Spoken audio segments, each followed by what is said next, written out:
Welcome to Redefining Medicine, an intimate and personalized program that illustrates a different side of the practice of medicine. Our in-depth conversations will focus on the physicians and practitioners who are redefining medicine through their integrative, functional, and holistic approach to health and well-being. We are pleased to welcome Dr. Nancy Miggins, a double board-certified Doctor of Chiropractic and a graduate of the Fellowship in Anti-Aging, Metabolic and Functional Medicine based in Washington. Thank you for joining us. Thank you for having me. I should also mention author. You just wrote a book recently. Yes. So tell us about your book. It's called Mastering the Health Continuum? Yes. It has 8 daily practices to boost energy, optimize health, and age gracefully. Awesome. Everybody wants to know how to do that, right? So let's delve into those a little bit, the 8 principles. Okay. Well, the first one is hydration, which seems very basic. I should say all of the practices in the book, you might at first glance go, that's so basic. But what's happened over the years is we've been so geared towards looking for that next outside in pill, potion, supplement, exercise, diet that's gonna fix us, rather than focusing on creating a solid foundation within us that will allow those things to actually work, and maybe you'll find out you don't even need them. So the first one is hydration. We just don't drink enough water. And so in there I have a hydration challenge, and I wish it were mine, but it's Alex Charfin's Natural Thirst Challenge, and it basically goes through a protocol of how to re-engage your natural thirst instinct. The second practice is breathing, so oxygen, and I have some science backing as well as some exercises that you can incorporate on a daily basis. The third is nutrition, nourishing your body. And I know there's a lot of different philosophies and diets and whatnot out there. This is like, here's the good foundation. You know, it's like handle these things first. And then if you need extra help with something, then you go to the more complex, restrictive eating kind of philosophies. But I really talk a lot about pH, and more in the realm of eating enough vegetables, because typically we don't.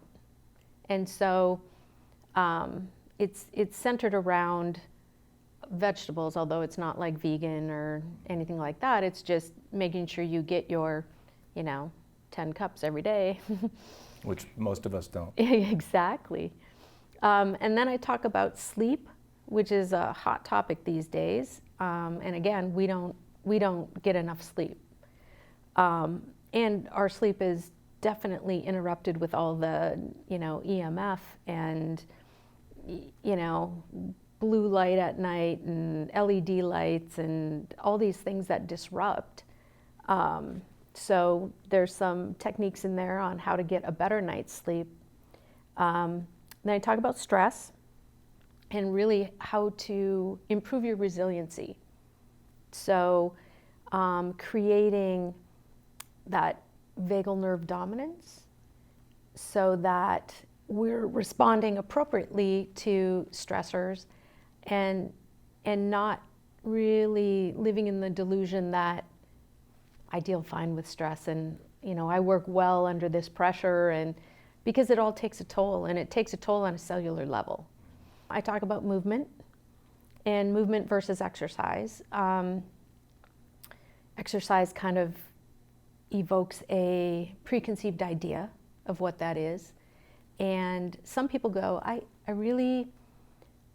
I'm not well enough to exercise, but most people can move in some fashion.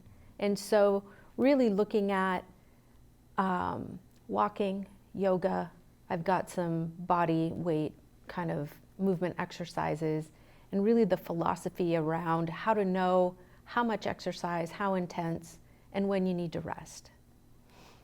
I talk about purifying. So, we're bombarded with chemicals and toxins and heavy metals and all of these environmental, whether we, breathe it, swallow it, put it on our skin, it's a problem. It's a big problem. And if our bodies don't have the ability to be clearing those toxins efficiently, then we're storing them in our fat, and that breeds its own set of issues. So I talk about that. And then I talk about gratitude. And that's the one that I've gotten the most feedback on, in that people are surprised on why would that be included in this.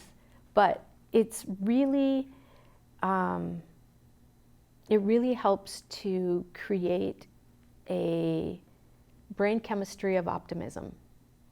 And, we live in this world of comparison rather than looking for inspiration.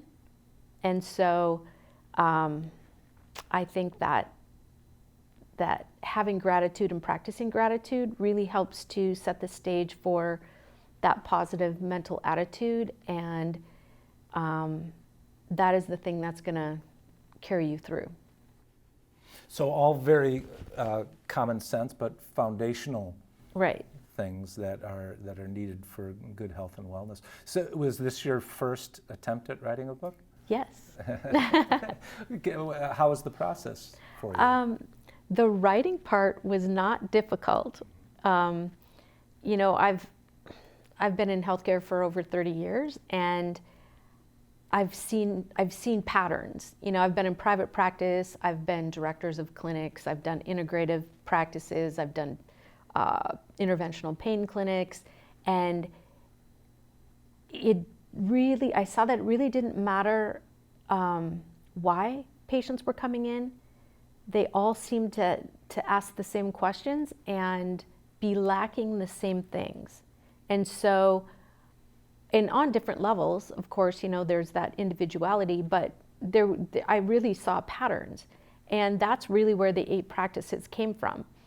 And so, again, that foundational piece of, before you go and try find this fancy silver bullet, here's how you can take action, take responsibility for your health, and really feel empowered to have some control. Mm-hmm. Do you find yourself doing a lot of interviews now? Are you getting out Yes, on the book yes, promotional tour? I am. I'm doing more podcasts and guest blogs and things like that. So some lecturing. Mm-hmm. Necessary evil. Yeah. So you completed the fellowship program? Yes. And you are now officially a fellow. I am.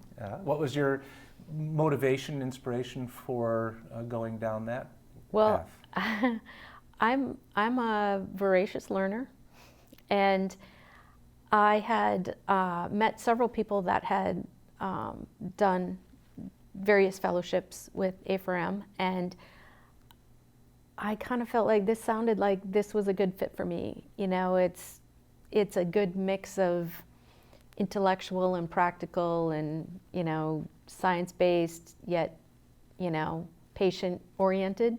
So, it was a good match. How long did it take for you to complete the fellowship? Loaded question. Yeah. I made it my full-time job. Oh. Yeah, and so I'm graduating Saturday, officially, but congratulations. I've been on this path for maybe a year. Mm-hmm. Yeah. That is fast. Yeah. I think typically it's 2 or 3 years. Yeah, so, I did the diplomat test last December, and then I did the advanced modules probably February to June, and then just kind of was okay, I'll go graduate. So with what you were learning over the last year plus or so in the fellowship, were you able to along the way take what you've learned and apply to your practice? Yes, and actually a lot of